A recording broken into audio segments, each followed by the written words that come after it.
Hello दोस्तों, welcome back to our channel interesting facts, जहाँ पे हम जानते हैं कुछ इंटरेस्टिंग और अनसुने फैक्ट्स। तो चलिए बिना देरी किए शुरू करते हैं।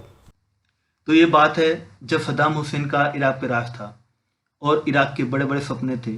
सद्दाम हुसैन ने इराक को परमाणु शक्ति से संपन्न बनाने का निर्णय लिया था और फ्रांस जैसे बड़े और शक्तिशाली राष्ट्र भी इराक की सहायता कर रहे थे, क्योंकि इसके लिए उन्हें इराक से अत्यधिक धन की प्राप्ति हो रही थी। अमेरिका भी तब इराक की ओर आंखें बंद करके चिप्स और बर्गर खा रहा था, क्योंकि उस समय इराक रूस के विरुद्ध अमेरिका का साथ दे रहा था।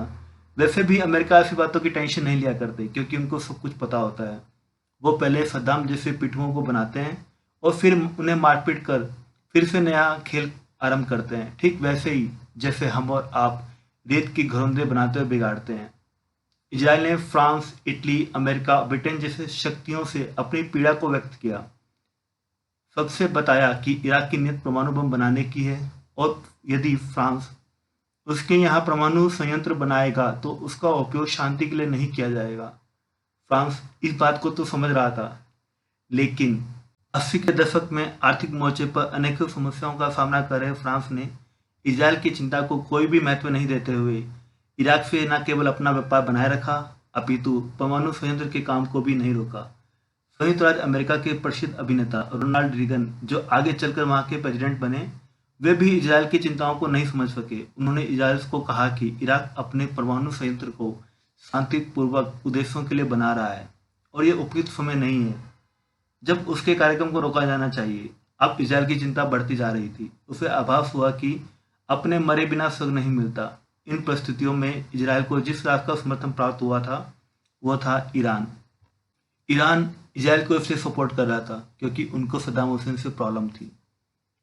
ईरान कभी नहीं चाहता था कि इराक एक परमाणु शक्ति संपन्न राष्ट्र बन जाए, और ईरान इसके विरोध में इस कदर था कि 1980 में ईरान ने अपने फाइटर प्लेन को भेजकर इराक के न्यूक्लियर प्लांट के ऊपर बमबारी तक करा दी।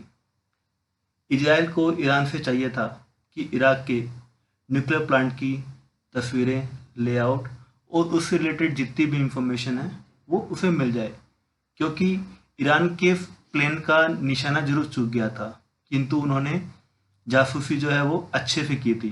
उन्होंने अपने सूत्रों के उपयोग से इराक के न्यूक्लियर प्लांट की अनेकों तस्वीरें, मानचित्र सब प्राप्त कर लिया था। ईरान ने ये सारा उठाकर इजराइल को सौंप दिया। तब इजराइल ने अपने गुप्तचर एजेंसी मोसाद से कहा कि जवानों, जितना खाना है खाओ, लेकिन अभियान पर दिन रात लग जाओ, पता करके आओ कि न्यूक्लियर प्लांट कितना बना है और कितना बाकी है। मोसाद ने अभियान को तत्काल आरंभ कर दिया, जाकर सब पता किया, आकर सब बता दिया। अब इजराइल के पॉलिटिशियन के सामने टेबल पर सारी इंफॉर्मेशन उपलब्ध थी। सारी इंफॉर्मेशन के अकॉर्डिंग जून 1981 के एंड तक इराक का न्यूक्लियर प्लांट कंप्लीट हो जाना चाहिए था। ये सब देखने के बाद इजराइल ने अपनी एक हाई लेवल मीटिंग बुलाकर सभी पॉलिटिकल पार्टी और बड़े ऑफिसर को बुलाकर उनसे डिस्कशन किया।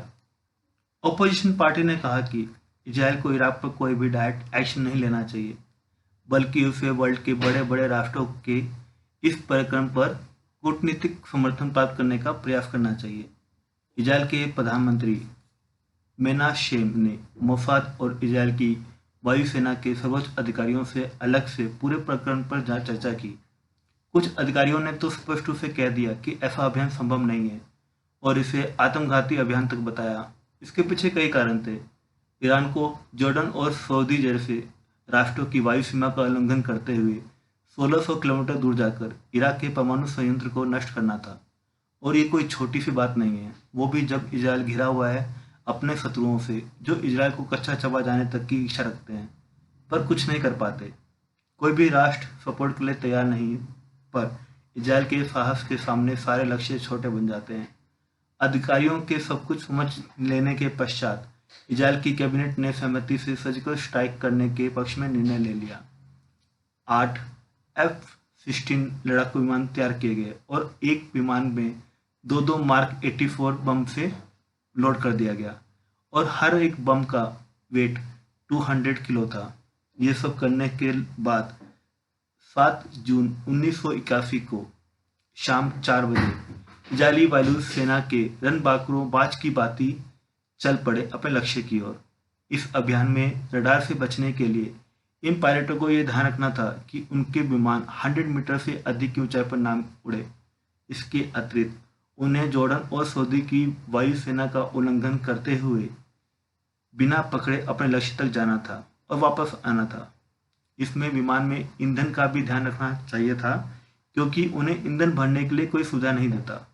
जब वो जॉर्डन में गए और उनको एकांत स्थान पर 100 मीटर से ऊपर उड़ना पड़ा, जो जॉर्डन की रडार पर नोट कर लिए गए। वहां पर वे सऊदी बोलने लग गए और वायु सीमा नियंत्रक द्वारा पूछे जाने पर कि वो सऊदी के विमान हैं और भटक कर इधर आ गए हैं।